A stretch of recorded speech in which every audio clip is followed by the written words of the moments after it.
जो किताब घर में कोई नहीं पढ़ता है। ये अफसोस की बात है, एक ट्रेजेडी है, अलमिया है। ये मेरी कौम की बेटियों, मेरी माओ, मेरी बहनों, कल तक मेरी बेटियां भी घर में कुरान पढ़ती थी यार। सुबह का वक्त होता था, मुसल्ला बिछ जाता था आंगन में, और एक माँ फजर की नमाज पढ़ती थी, एक बेटी फजर की नमाज पढ़ती थी। हर आंगन से कुरान की तिलावत की सदा आती थी। लेकिन आज हो क्या गया है, रात के 2-2 बजे तक हम गैर महरमों से चैटिंग कर रहे हैं, और चैटिंग के बाद फिर न जाने क्या कुछ होता है। उन चीजों को मैं बयान नहीं करना चाहता हूं, लेकिन मैं कहना यह चाहता हूं, कभी चैटिंग है, चैटिंग के बाद सेटिंग है, और फिर न जाने क्या कुछ है। और उसके बाद से मेरी बेटी, मेरी माँ, मेरी बहन सुबह को 10 बजे सो के उठ रही है। तो जब 10 बजे वो सो के उठेगी तो कब वो कुरान की तिलावत करेगी? इल्ला माशाल्लाह, मैं सबकी बात नहीं करता। आज भी मेरी कौम की बेटियां और मेरी बहनें ऐसी मौजूद हैं कि जो हर वक्त कुरान शरीफ की तिलावत करती रहती हैं, रोजाना की बुनियाद पे कुरान पढ़ती हैं। लेकिन मैं आप हजरात से कहना चाहूंगा, मेरे दोस्तों, मेरे बुजुर्गों, मेरे भाइयों, रोजाना की बुनियाद पे कुरान मुकद्दस की तिलावत की आप हजरात आदत डालिए। रोजाना की, कोई रुमाल नहीं है क्या? रुमाल या कोई चीज, कोई पतली चीज है क्या? रुमाल या कोई भी चीज। रोजाना की बुनियाद पे कुरान मुकद्दस की तिलावत की आदत डालिए। ये कुरान शरीफ है, इसी कुरान मुकद्दस के अंदर अल्लाह तबारक व तआला इरशाद फरमाता है, अल्लाह इरशाद फरमाता है, अला इन्ना औलिया अल्लाह ला खौफुन अलैहिम व ला हुम यहज़नून अल्लज़ीना आमनू व कानू यत्तकून लहुमुल बुशरा फिल हयातिद दुनिया व फिल आखिरह ला तब्दील लिकलिमातिल्लाह ज़ालिका हुवल फौज़ुल अज़ीम। कि जो अल्लाह के नेक बंदे हैं, उन्हें किसी चीज का खौफ और उन्हें किसी चीज का गम नहीं है। लेकिन मुझे उस पर चूंकि खिताब ही उधर नहीं करना था, सिर्फ हमें मियारे विलायत आपको समझाना था। कुरान ने क्लियर कर दिया, अल्लज़ीना आमनू व कानू यत्तकून, जो लोग ईमान वाले हैं और जो हमेशा परहेजगारी करते रहते हैं, यानी हर वक्त परहेजगारी, जिनका दिल खशियत रब्बानी से धड़कता रहता है, हर वक्त जो अल्लाह से डरते रहते हैं, कि जो शरीयत के मुकम्मल पाबंद होते हैं, कि जिनकी नमाजें कभी नहीं छूटती हैं, हर वक्त वो उनको अल्लाह का खौफ, अल्लाह अल्लाह अल्लाह बस, बाकी हवस, जिनका चलना नबी की अदाओं के मुताबिक हो, जिनका सोना मुस्तफा की सुन्नत के मुताबिक हो, जिनके मामलात हुजूर के मामलात के मुताबिक हो। जब इस तरह इंसान जिंदगी गुजारता है, फिर वो अल्लाह का मुकर्रब बंदा होता है। मियारे विलायत क्या है मैं आपको बता देता हूँ, सिर्फ चंद मिनटों में आपको समझा दूं। वली होता कौन है, वली कौन होता है? हजरत अल्लामा इमाम फखरुद्दीन राजी फरमाते हैं, कालल मुतकल्लिमूना वलीउल्लाह मैं यकूनु आतियम बिल इतिकाद सही है अल मबनी अल दलील व यकूनु आतियम बिल अमाल सालिहा अला वफ्क मा वरदत बिही शरिया। वली वो होता है कि जिसका अकीदा किताब व सुन्नत के मुताबिक हो और जिसका अमल भी किताब व सुन्नत के मुताबिक हो। अब वली कौन होता है तो मैं आपको जरा समझाऊं, आप झूम जाएंगे। वली वो होता है कि जो आंखें खोले तो दलाइल कुदरत इलाही का मुशाहदा करे, जो जबान खोले रब की तारीफ के साथ जबान खोले, जो हाथ उठाए अल्लाह के हुक्म की बजावरी के लिए हाथ उठाए, जो कदम बढ़ाए अल्लाह के हुक्म की इताअत के लिए कदम उठाए। और जब बंदा इस मकाम पे पहुंचता है तो अल्लाह तबारक व तआला करामत के जरिए उसकी मदद फरमाता है।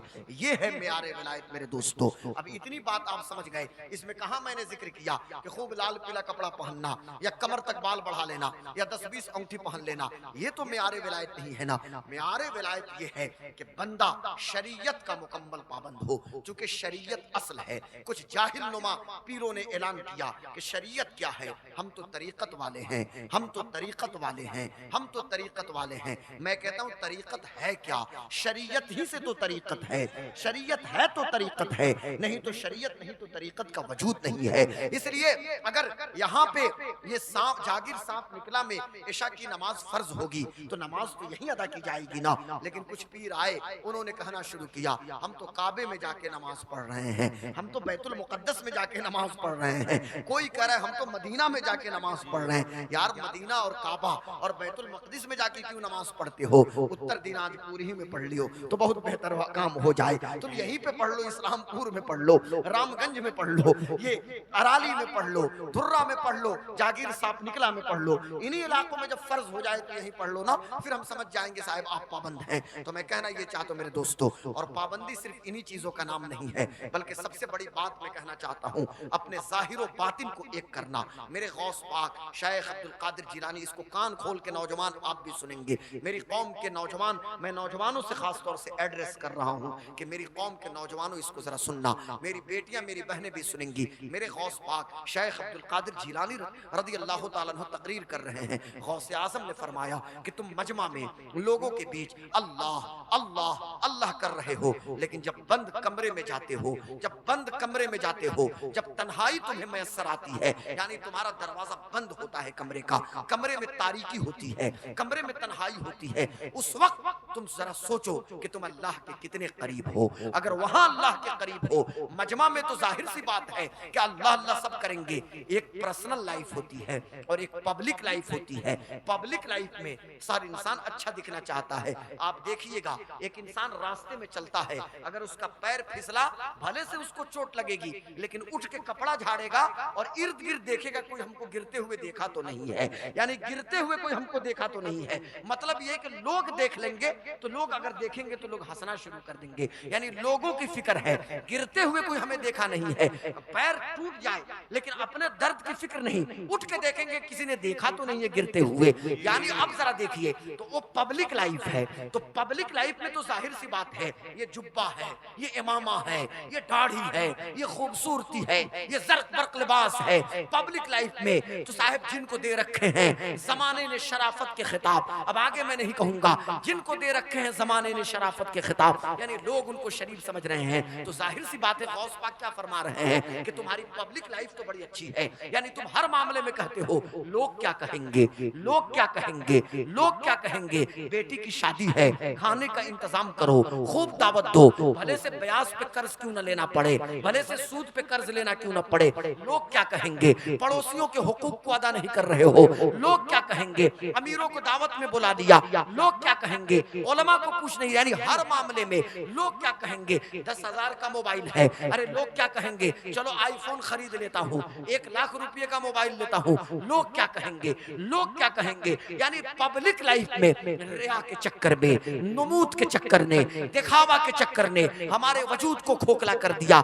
लोग क्या कहेंगे, लोग क्या कहेंगे। लेकिन काश के हर कदम उठाने से पहले हम सोच लेते मदीने के मुस्तफा क्या कहेंगे, आमिना के लाल क्या कहेंगे, सब संपत के मकीन क्या कहेंगे। सुभान अल्लाह, बेशक बेशक बेशक। ट्यून कम कीजिए, ट्यून कम कीजिए, ट्यून कम कीजिए सर जी, आवाज उसमें दीजिए, ट्यून ये नहीं समझ पा रहे मैं कहना क्या चाहता हूँ। हाँ, मैं अर्ज ये कर रहा था कि मेरे दोस्तों, मेरे बुजुर्गों, मेरे भाइयों, इधर मेरी तरफ तवज्जो दीजिए। आपको पता नहीं चला, मालूम है कितनी देर हो गए, 35-36 मिनट हो गए बोलते हुए, आपको अंदाजा नहीं लगेगा। अभी तवज्जो मेरी तरफ दीजिए। लोग क्या कहेंगे, गौस पाक फरमाते हैं शेख अब्दुल कादिर जिलानी कि तुम्हारी पब्लिक लाइफ एक है, तुम्हारी पब्लिक लाइफ, लेकिन बंद कमरे में जाते हो, बंद कमरे में, बंद कमरे में, उस वक्त अल्लाह के करीब कितने हो। ये आसान है, बेटा बैठिए, अब कोई उठ के नहीं जाएगा। देखो भाई, रेयर केस में छुट्टी मांग कैसे जाना, 1 नंबर 2 नंबर छुट्टी, हाजत हो तो छुट्टी मांगना। इसलिए मैं नहीं चाहता कि कल शामियाना वाला कल मुझको बुरा भला कहे, बशरी तकाजा है, जाहिर सी बात है, किसी कुर्सी क्यों खराब कीजिएगा आप। 1 नंबर 2 नंबर की हाजत हो, छुट्टी मांगिएगा, छुट्टी मिल जाएगी, आप चले जाइएगा। गौर से जरा सुनिए, मैं अर्ज ये करना चाहता हूँ मेरे दोस्तों, पब्लिक लाइफ एक है और एक पर्सनल लाइफ है, तन्हाइया। हमारे सूफिया फरमाते हैं कि खानकाहों में सबसे ज्यादा कुलूब का तस्किया किया जाता है जी। और जब दिल मुज़क्का और मुसफ़्फ़ा हो जाए तो बातिन जितना साफ होगा ना, उसका असर जाहिर पे भी पड़ता है जी, बेशक बेशक बेशक। बातिन जितना साफ, बातिन ये दिल जितना साफ हो ना अंदर, और अल्लाह की बारगाह में चमड़े की रंगत को नहीं देखा जाता और कपड़े की ज़ेबाइश और आराइश को अल्लाह नहीं देखता। कौन कितना खूबसूरत है, कौन कितना खूबसूरत है। खानदान का अबू लहब था, जबान उसकी अरबी थी, लात मार के निकाल दिया गया अबू लहब को। और बहुत बड़ा गोरा चिट्टा अबू लहब था, लात मार के निकाल दिया गया। और बहुत दूर के बिलाल थे, बहुत दूर के बिलाल थे, रंग गोरा नहीं था, जबान अरबी नहीं थी, लेकिन मुस्तफा ने सीने से लगा के बता दिया इज्जत उसे होगी कि जिसके दिल में नबी की सच्ची मोहब्बत मौजूद हो। बेशक, सुभान अल्लाह, सुभान। सुनो भाई, कोई मदीना में हो या कोई जागिर साहब निकला में हो, यहाँ फासलों की ज्यादती पे इनायतों में कमी नहीं। कोई पास रह के बिलाल है, कोई दूर रह के उवैस है। अगर आप कर्न में हैं तो कर्न से मेरे यार की खुशबू आ रही है। यार दिल भी तो वैसे करनी जैसा हो, दिल भी तो लाओ ना वैसे करनी की तरह। गौस पाक फरमाते हैं अपनी तन्हाइयों को साफ करो, अपनी तन्हाइयों को दुरुस्त करो। मेरी कौम के नौजवानों, खुदा का वास्ता, तन्हाइयों को समझना है ना तो हमारी खानकाहों में आइए। हमारी खानकाह के शेख दिल पर तवज्जो डालते हैं और इसलिए डालते हैं ताकि तन्हाइयां दुरुस्त हो जाए। और तन्हाइयों का तस्वुर करना है ना तो कभी रात के सन्नाटे में कब्रिस्तान जाओ, कब्रों की ज़ियारत करो, दिन में जाओ कब्रों को देखो और किसी शिकस्ता कब्र के पास बैठो और थोड़ी देर गौर करो कितने खूबसूरत लोग होंगे इस दुनिया में जो आए और चले गए। आज उनकी हड्डियों का पता नहीं, आज उनकी हड्डियों को मग़ज़ का पता नहीं। कल तक जो लोग जमीन पे अकड़ अकड़ के चलते थे, अल्लाह ने कुरान में फरमाया ला तमश फिल अर्द मरहा इन्नका लन तखरिकल अर्द वलन तबलुगल जिबाल तूला। जमीन पे अकड़ के मत चलो, ना तो तुम जमीन को फाड़ सकते हो, न बुलंदी में आसमान तक तुम्हारी रसाई हो सकती है। यार अल्लाह ने बेटा दिया है तो बेटे पे गुरूर किस बात का। हम स्कॉर्पियो सफारी पजेरों पे बैठ रहे हैं, फख्र किस चीज के लिए, प्लेन के बिजनेस क्लास में हो या किसी जगह हो। यार हमारे दिल की कैफियत तो यही होनी चाहिए कि हमारे लिए क्या ये तमाम चीजें तो कोई म्यार है नहीं। म्यार ये है, ये सब क्या है कि साहब ये हम प्लेन के बिजनेस क्लास में हैं या खूब खूबसूरत कपड़ा पहन रहे हैं। यार हमारी जिंदगी का म्यार तो ये होना चाहिए कि जिंदगी के एक एक लम्हे से अल्लाह राजी हो जाए और मोहम्मदुर रसूलुल्लाह राजी हो जाए। अपने मौला को मनाने की कोशिश करो, इस्लाम की रूह को समझने की कोशिश करो। अभी मैं कुछ बातें आप तक पहुंचाने की कोशिश करूंगा। और जब इस्लाम की रूह बंदे को समझ में आई है और जब हुजूर ने जो तरबियत किया है उसी तरबियत का असर हमारी खानकाहों में दिखता है कि जब लोगों के कुलूब का तस्किया किया जाता है। कभी कब्रों के सामने जाइए और जाके बैठिए कि जो औरतें मेकअप लगा लगा के, अपनी मोटी मोटी आंखों में काजल लगा लगा के पूरी दुनिया को दावत नजारा देती हैं और सड़कों पे बेपर्दा घूमती हैं, मैं अपनी कौम की बेटियों और माओं से भी कहूंगा वो भी कभी कभी सोचें और गौर करें कि कब्र में जाने के बाद क्या होगा। आज बंद कमरे में एक मच्छर का डंक बर्दाश्त नहीं होता है, बगैर मच्छरदानी की नींद नहीं आती, बगैर आदत की नींद नहीं आती। और वहां क्या होगा साहब, कफन पहना दिया जाएगा और कफन पहनाने के बाद जनाजा लोग लेकर जाएंगे और जनाजा पढ़ने के बाद उसी कब्र में लोग लेटा देंगे। अल्लाह अकबर, अल्लाह अकबर। आज जाड़ा है तो जाड़े से बचने के लिए कंबल है, बारिश हो जाए बारिश से बचने के लिए घर में छिपते हैं या फिर बरसाती लगाते हैं। आज अगर गर्मी है तो एसी में है, लेकिन कब्र में जाने के बाद न बारिश का अंदाजा है, न गर्मी का पता है, न ठंडी। गर्मी हो बारिश हो ठंडी हो, हर हालत में उसी तरह कब्र में रहना है। लेकिन मैं पूछना ये चाहता हूँ, आप कहाँ भागे जा रहे हैं? आप किस मोहब्बत के पीछे पड़े जा रहे हैं? आपने दुनिया को समझ क्या लिया है? अरे मेरे गौस पाक ने यही तो फरमाया था कि तुम अपने बातिन को दुरुस्त करो। हर वक्त दिल में अल्लाह का खौफ होना चाहिए, जब खशियत रब्बानी दिल में मौजूद होना। देखिए भाई, मैं अभी बोल के आपको इशा की नमाज तो पढ़वा दूंगा, लेकिन फजर के वक्त मेरी तकरीर आपको नहीं उठाएगी। वो अल्लाह की खशियत होगी जो आपको उठने पे मजबूर करेगी। यार मुझको किसने हक दिया है कि मैं आपके मोबाइल फोन के गैलरी का पासवर्ड मांगूं कि मुझे अपने व्हाट्सएप का पासवर्ड दीजिए या मोबाइल के गैलरी का पासवर्ड दीजिए? मुझे किसने हक दिया कि मैं आपके बेडरूम में जाके दरवाजा खटखटाऊं या आपकी पर्सनल लाइफ को मैं नॉक करूं? लेकिन हाँ हाँ, कोई तो है जो आपकी शहरक से भी ज्यादा करीब है, वही खुदा है, वही अल्लाह तबारक व तआला है जो आपकी शहरक से भी ज्यादा करीब है। और सुनो कान खोल के, कल कयामत के दिन अल यौम नख्तिमु अला अफ़वाहिहिम व तुकल्लिमुना अयदीहिम व तशहदु अर्जुलुहुम बिमा कानू यक्सिबून। अल्लाह तबारक व तआला ये जो ज़बान हमारी चल रही है कैंची की तरह, इस ज़बान पे अल्लाह मुहर लगा देगा। हाथ के पोरे बोलेंगे, ये उंगलियां बोलेंगी। पूरी पूरी रात जो हमने चैटिंग करी है मोबाइल फोन के स्क्रीन पे, हमारी उंगलियां स्क्रॉल हुई हैं, तो स्क्रॉल हम करते रहे अपनी उंगलियों को। अब ये उंगलियों के पोरे बोलेंगे, ये हाथ बोलेगा, ये पैर बोलेगा। इसलिए हम किसी हद, मैं मैं कहना ये चाहता हूँ साहब, हमें एक दायरे में रह के अपनी जिंदगी गुजारने की जरूरत है। हम शरीयत के पाबंद हो जाएं और शरीयत के मुताबिक अपनी जिंदगी गुजारें। हर वक्त अल्लाह अल्लाह और मौत को कसरत से याद कीजिए। हुजूर ने फरमाया अक्सर जिक्र हादिम लज्जत अल मौत, लज्जतों को तोड़ने वाली मौत को कसरत से याद करो। मौत को जिस कदर आप याद कीजिएगा, मरना है यार, मौत को दिन भर में आप 70 बार 80 बार याद कर लीजिए, मरिएगा उसी वक्त जब मौत लिखी होगी, जिस वक्त जिस हालत में मरना होगा उसी वक्त इंतकाल कीजिएगा। लेकिन उलमा फरमाते हैं मौत को कसरत से याद करने वाला जब इंतकाल करता है, अल्लाह ताला उसे शहीदों का सवाब अता फरमाता है, उसे शहीदों का सवाब दिया जाता है। सिर्फ मौत को, इसलिए कि जब इंसान मौत को कसरत से याद करेगा तो जाहिर सी बात है उसकी तन्हाइयां दुरुस्त हो जाएंगी। वो जानेगा कि हमारी डेस्टिनेशन, हमारी मंजिल अल्लाह से मुलाकात है। जब कोई बंदा गलत, ये अगर मैं चाहूं, अगर कोई भी शख्स चाहे, सबके हाथ में स्मार्टफोन है, आईफोन है, एक क्लिक पे नंगी तस्वीरें आ जाएंगी, एक क्लिक पे गंदे मनाजिर आ जाएंगे। लेकिन कोई तो है ना कि जो कुरान में फरमा रहा है, वो अल्लाह इरशाद फरमा रहा है, कुल लिल मुमिनीना यगुद्दु मिन अब्सारिहिम व यहफज़ू फुरूजहुम ज़ालिका अज़का लहुम